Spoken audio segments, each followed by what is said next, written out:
Hi guys, I'm here today to do a top 5 Wednesday video, and this one is fierce independent females. The prompt was to find female characters that may have a romance subplot, but that subplot really does not, it's not the focus of their story. So I chose 5 fierce women that I really love in YA literature and that I loved their growth and their journeys throughout the books and their lack of reliance on romance. Don't get me wrong, I do love a good romance. Like, it definitely keeps me compelled to read, but I always look for books that try to tell stories that are about more than romance. And the first book I've talked about a lot recently is Hermione from Harry Potter. And I know this book started when they were like 12. But even throughout the later books, the romance was such a subplot, but it was like a well-crafted subplot, and I thought that it was a really good representation of like a long game romance or a long game relationship that you have with someone for 7 years. And I really like that. I think that she is fierce. She is definitely the most fiercest character in that series, even above Harry. Without Hermione, I don't think Harry would have succeeded in his mission, and I think J.K. Rowling made that super clear many, many times over, especially in the last book, which I'm reading currently. And I just feel like she is so fierce. I love Ron. Ron is one of my favorite characters in that series, but Hermione is definitely my second favorite.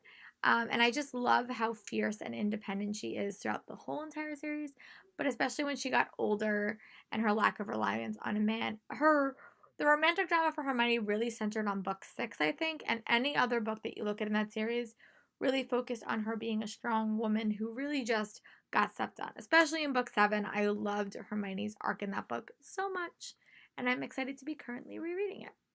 The next one is definitely one that I did talk about last week and also a couple of videos ago, was Annabeth Chase from the Percy Jackson series.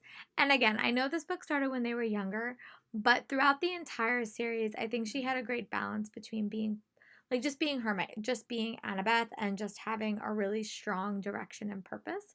You definitely saw this in the subsequent series, like the Heroes of Olympus series, how really a lot of that series focused on her self-discovery, and Percy and her had a really good relationship, but you could definitely tell that they didn't always agree, and I think that she definitely, her romantic life with Percy was very like below the level, which I thought was actually really well crafted. Again, kind of like J.K. Rowling, it was another long burn romance, and those are the books that I really like. I like that because it's kind of like real life. Like, sometimes you fall in love fast and hard, and sometimes you fall in love over the course of like years and years. And I just really, really liked that dynamic and that relationship. But again, Annabeth can take care of herself. Annabeth is very instrumental in that series, both those series' success. And I just love, and you've also seen her without Percy. You've also seen her fighting her own battles and winning her own things without Percy. You saw her in the Magnus Chase world, and you saw her in other quests that she couldn't have Percy with her. So I think that just seeing her in those environments without Percy was a really, really strong element to that series that I really enjoyed. The next book I'm going to chat about is Laia from the Ember and the Ash series by Sabaa here. And I actually really do enjoy the series. This series does have definitely like a very like prominent romantic storyline, but I think that because you're equally involved in both characters' heads, and they really are separated for a large part of the series, they really do have their own growth, and I just love this world. I think this world is really cutthroat and really like devastating, but it's also crafted so well, and the dynamics between Elias and Laia is just really interesting, and I love Laia as a character. I think her decisions she doesn't always make the best decisions, but I think her decisions are always come from somewhere, which I really enjoy. And I really do like her as a character. Again, I think that, sorry guys, I had to cut that clip off because my grandma called me for dinner and I didn't want you guys to hear the phone ring.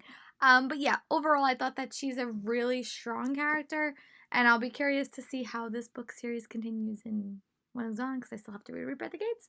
But so far, I'm really enjoying her as a pretty fierce heroine on her own rights.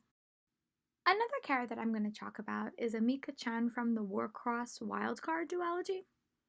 I would say there's definitely like hints or like a subtle twinge of a dual like a love triangle kind of throughout the whole entire series.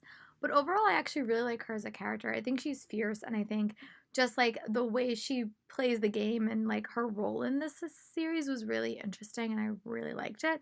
I definitely love the second book more than the first book, which I think is kind of like a controversial opinion. I really did like the ending as well, but I just found her to be such a fierce character.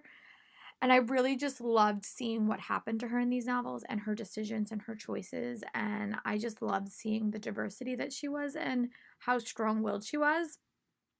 Was definitely one of my favorite series conclusions that I've read in a while. But she as a character was really, really fierce. And I just loved seeing what she would get up to. And I really liked how Mary Lou really crafted this character. I felt like she was really interesting. And I don't think I've ever read a character quite like her. And the last character that I'm going to chat about is Ruby from the Darkest Mind series. We've talked about a lot recently, but I really do like her as a heroine. She definitely does have a romance subplot, but I would say it's really, throughout the series, it's definitely like a subplot because just how complicated her and Liam's relationship was and how much stuff they went through and like what was going on during their relationship. So overall, I actually really did like her as a character. I thought that she makes really interesting choices depending on what is actually happening. But overall, it just really impressed me the way she handled herself. And it was definitely one of my favorite dystopian series of all time.